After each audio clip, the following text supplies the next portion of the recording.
Somewhere beneath the rolling waves of our oceans lies more treasure than most countries possess in their entire national reserves.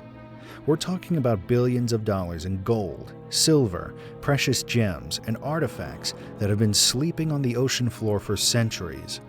Ships loaded with unimaginable wealth, sunken by storms, battles, and misfortune, creating the world's most expensive underwater graveyards. With all those millions sitting just beyond the water's edge, it's no wonder ocean salvage has captured imaginations across the globe. But what treasures are still out there, and how likely are they to ever see daylight again? Today we're diving headfirst into the most expensive maritime mysteries in history. We're going to explore the top 3 most expensive shipwrecks ever lost to the sea, each carrying fortunes that would reshape entire economies if recovered today.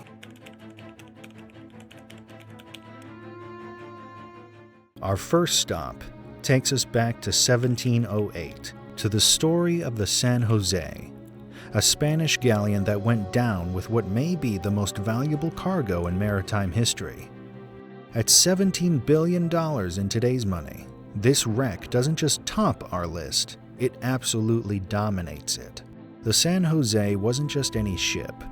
Launched in 1698, she was one of 2 twin ships specifically built to join Spain's legendary treasure fleet. With 3 towering masts and 64 cannons bristling from her sides, this galleon was designed to be both a fortress and a cargo vessel. She was the flagship of the impressive flotilla that included 3 Spanish warships, a hulk, and 14 merchant ships. This wasn't just a convoy. It was a floating empire. But what made the San José truly special was what she carried in her belly. Her hold was packed with the spoils of Spanish colonial conquest. Chests overflowing with gold coins, bars of pure silver, intricate jewelry crafted by master artisans, and emeralds so large and perfect they could have adorned royal crowns.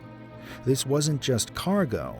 It was the concentrated wealth of an entire empire destined to fill Spanish coffers and fund further conquests.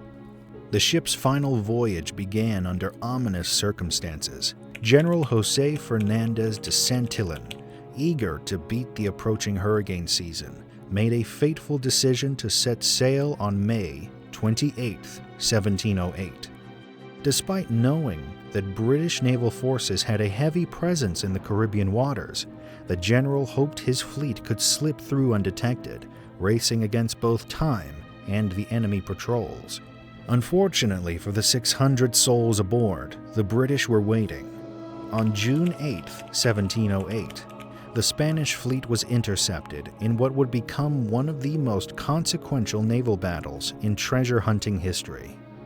The British ships, led by Commodore Charles Wager, engaged the Spanish fleet in a fierce battle that would determine the fate of billions in treasure. The battle was intense and brutal. Cannon fire echoed across the Caribbean waters as both sides fought desperately. The Spanish ships, heavy with treasure, struggled to maneuver effectively. The San José, despite her formidable armament, found herself overwhelmed by the British assault. Then, in a moment that would echo through maritime history, disaster struck. One of the San José's powder magazines ignited. The explosion was catastrophic, literally tearing the ship apart.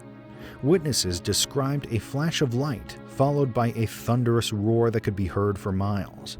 The pride of the Spanish treasure fleet, along with her precious cargo and nearly all of her crew, disappeared beneath the waves in a matter of minutes. The wreck remained one of history's greatest maritime mysteries until 1981, when it was finally discovered off the coast of Colombia. But here's where the story takes a modern twist. The Colombian government immediately claimed the wreck as part of their submerged cultural patrimony. This means the San José and her $17 billion in treasure are now protected by law, preserved not for treasure hunters, but for historical research and cultural heritage. The wreck's exact location has been classified as a Colombian state secret, making it one of the most heavily guarded coordinates on Earth. So, While we know where this incredible treasure lies, it remains as unreachable today as it was 3 centuries ago, a reminder that some fortunes are destined to remain forever lost to the deep.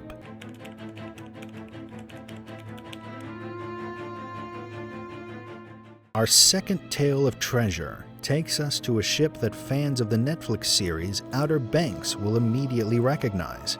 The Merchant Royal, also known as the Royal Merchant or the Land's End Gold Ship, carries not just treasure, but the tantalizing possibility that it might still be found.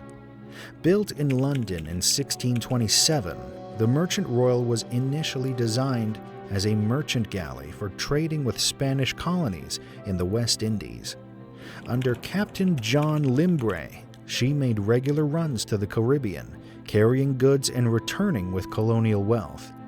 But it was her final voyage in 1640 that would transform her from a simple trading vessel to the stuff of legends. The trouble began on the return journey to England when the ship's hull sprang a leak. Captain Limbre was forced to make an emergency stop in the southern Spanish port of Cadiz for repairs.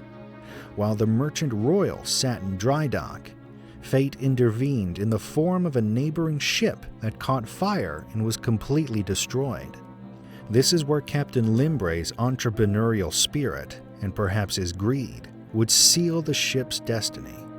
The burning vessel had been carrying something extraordinary: gold and silver intended to pay 30,000 Spanish troops. Always looking for an opportunity to raise extra funds, Limbre offered to transport this massive cargo aboard the newly repaired Merchant Royal.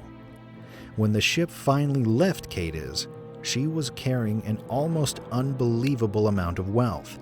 Historical accounts describe her hold as containing equal amounts of gold, silver, and precious jewels. We're talking about chests upon chests of Spanish coins, bars of pure silver, ornate jewelry, and gemstones that would make modern collectors weep. The total value, adjusted for inflation, approaches $1.5 billion. But the repairs in Cadiz apparently weren't enough. Not long into the journey home, the Merchant Royal's hull began leaking again. This time, the situation was far more serious. The ship was too heavily laden with treasure to make it to port, and the leak was spreading faster than the crew could bail water. Captain Limbre was forced to make the most difficult decision of his maritime career: abandon ship. The Merchant Royal went down approximately 30 miles off the coast of Land's End in Cornwall, taking her incredible cargo with her. Of the 58 crew members aboard, 40 managed to escape in lifeboats and were rescued by the ship's sister vessel, the Dover Merchant. Tragically, 18 men went down with the ship and her treasure. Here's what makes the Merchant Royal different from our other wrecks, however. She is still out there, waiting to be found. Despite nearly 400 years of searching, the exact location of the wreck remains a mystery. Treasure hunters, marine archaeologists, and adventurers have combed the waters off Cornwall for generations, but the Merchant Royal continues to elude discovery. If these incredible stories of lost treasure and maritime mystery have captured your imagination, make sure to hit that subscribe button and ring the notification bell so you never miss our deep dives into history's greatest unsolved puzzles. And tell us in the comments, if you could choose one of these wrecks to search for, which would it be and why? We love hearing your thoughts and theories about these incredible maritime mysteries.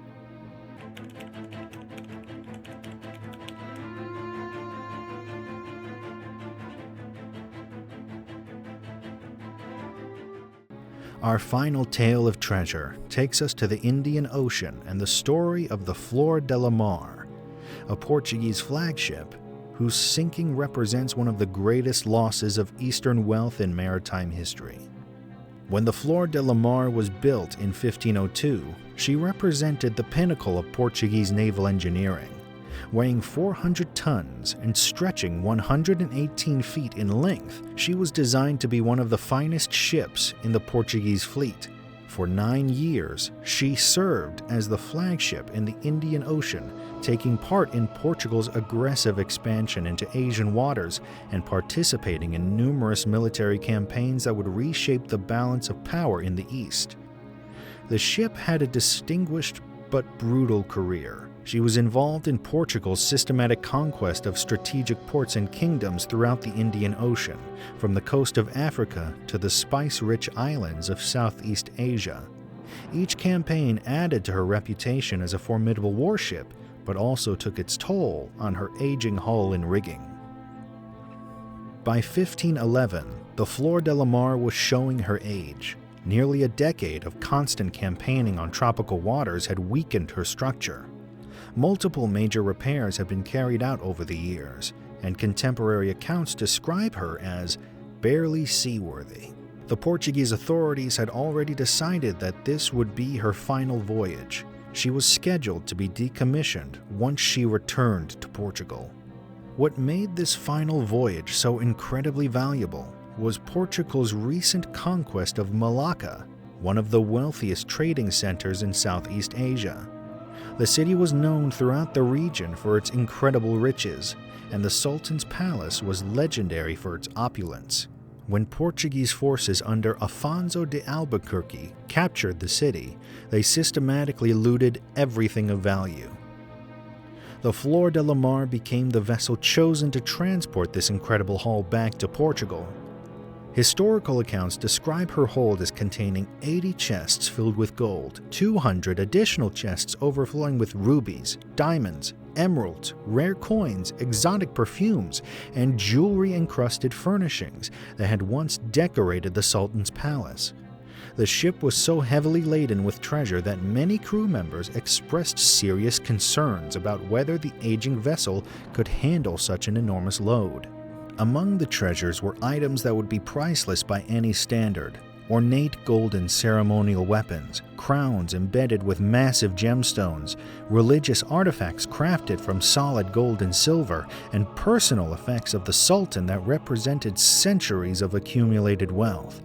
The Portuguese had literally stripped the palace bare, loading everything of value onto the Flor de la Mar. The crew's fears proved tragically prophetic.